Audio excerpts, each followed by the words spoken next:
Здравейте, колеги и колежки пчелари! Продължавам с втората част на клипчетата за кошера, алпийския кошер, който внедрявам в експлоатация при мен. Прибягвам пак към сравнение с 8 рамков Лангстор корпус, за да добиете съвсем ясна представа този път за обема и за целта на този кошер. Каква му е целта? Значи тия 7 корпусчета, които тук съм ги наредил върху Лангсторовия 8 рамков, представляват восъчна площ на 2 такива корпуса. Дори са малко в повече, но разликите не са големи, но са в повече от 2 корпуса 8 рамкови Лангстор.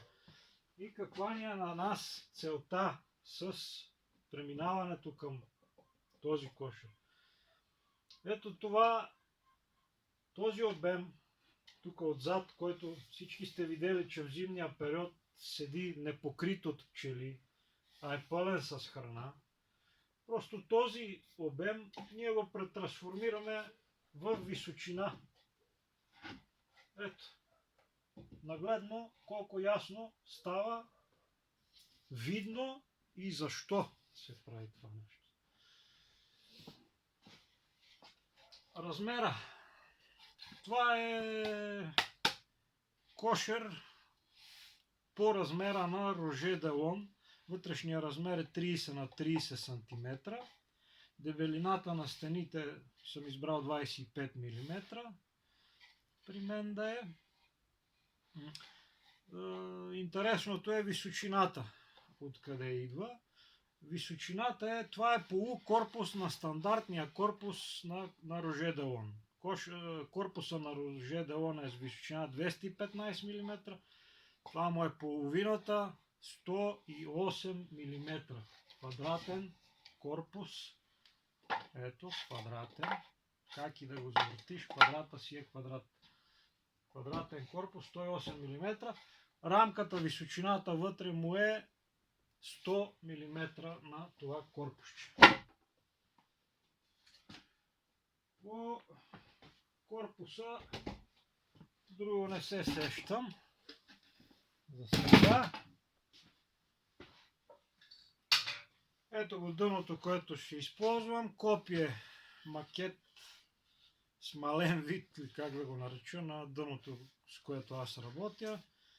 Мрежата отстрани влиза в канали в страничните дъски. Предната част е монолитна с наклон, без панти, без подвижни елементи. Осигурено на максимален обем на чекмеджето при минимална височина на дъното. Това се осигурява чрез вкарването на мрежата в канали в страницата. Така дъното на мен ми харесва, работи много добре.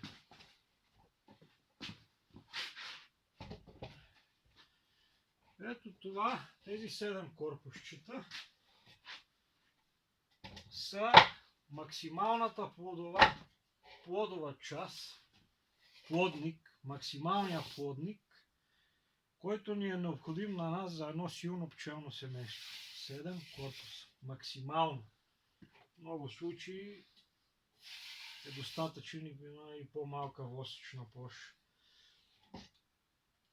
Осигурени са корпуси с прорези, които ще ни помагат да си създадеме оплодни пространства в самия кошер с неговата си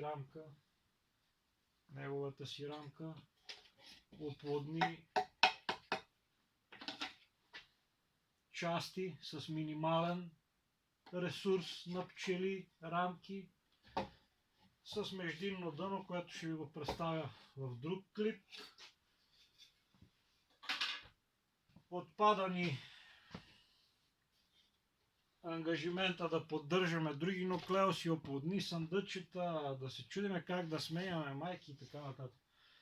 Това си е чисто корпусна технология, но с напречно сечение, не каквото сме свикнали да виждаме, ами 30 на 30 см.